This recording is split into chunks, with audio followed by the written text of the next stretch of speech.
Hey, Todd Edwards here from ComposingMadeSimple.com. On today's video, we're going to discuss working for free and what rates you should charge. Now, I know this is a divisive topic, but I thought we'd dive into it, give some suggestions and my opinion on it. Let's get talking about it.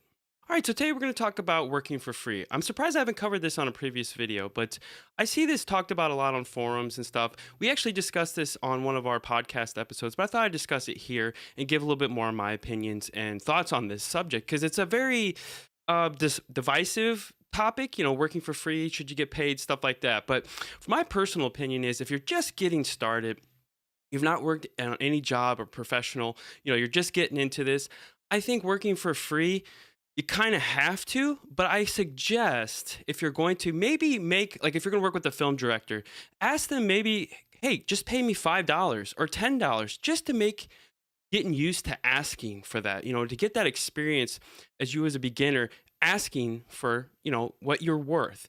Like I said, obviously, if you're just starting out, you don't really have professional experience or just experience in general.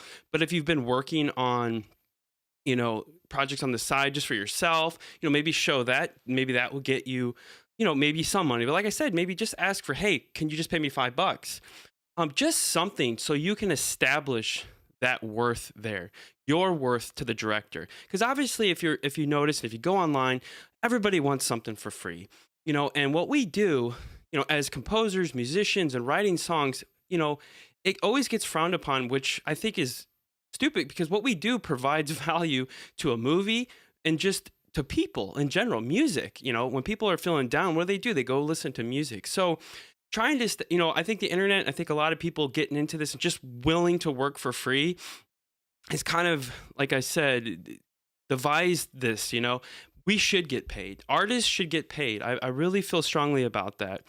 And so like I'm saying, if you're just getting started out, it might be a little hard to ask for someone. But like I said, if you could just make that little, hey, $5, can you just pay me $5, like that. So that kind of establishes that worth for you and the director.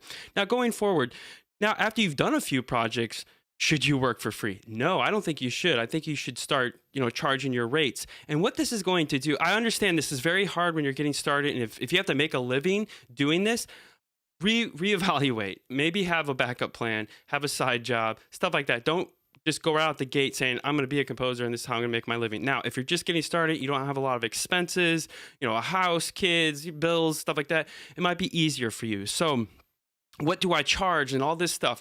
Like I said, we covered this on the last episode of Composing Made Simple podcast. And we went really in depth. Me, Chris, and Curtis really talked about it. But like I said, I'm going to just give my points here. And so I think, what should you charge is what you're worth. How much money do you need to make to survive a month? Figure that out, then start there. That's, if you're a little more established, if you're unsure about what rates and stuff like that, that's where I would start because you got to look at it this way. When you're doing a project, that's taking time away from where you can make money elsewhere. So you need to make enough money to support yourself. That's how I do it. And that's how I know a lot of composers do it. So I can't give you a rate because there's not really, and do some research also, like look at some other composers, talk with some other composers and ask what they do and base it on that. But like I said, I think the best thing for you as a composer, because everybody's situation is different, is look at your numbers, look at what you need to survive, to be comfortable, pay your bills, have food. That's where you come up with a number. And I think that will work. And I know sometimes it's hard. If I know just being a freelancer, outside of music, but being a freelancer, everybody wants to pay less than what you're worth.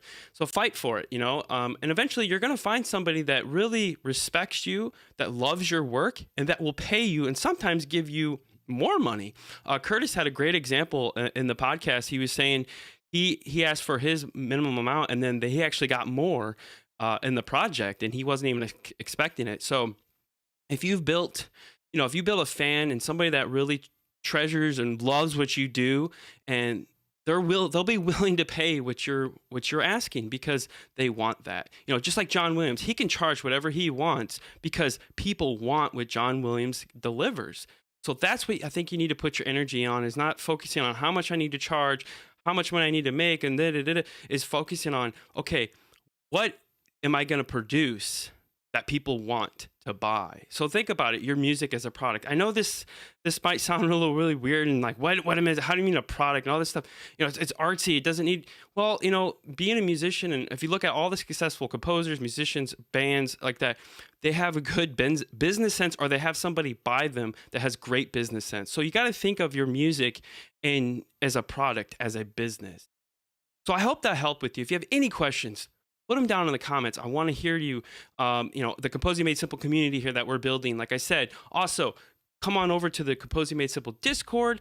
Check out the podcast, Composing Made Simple. Just go to composingmadesimple.com and you'll find everything there, all the episodes. But I love to hear from you. I love to hear your comments. And what do you do? How much do you charge? Do you think you need to work for free? Put that comments down below, even if it's positive, negative, even if you don't even agree with me. But anyway, thanks for watching this video. I hope it helps, and I'll see you on the next one. Take care.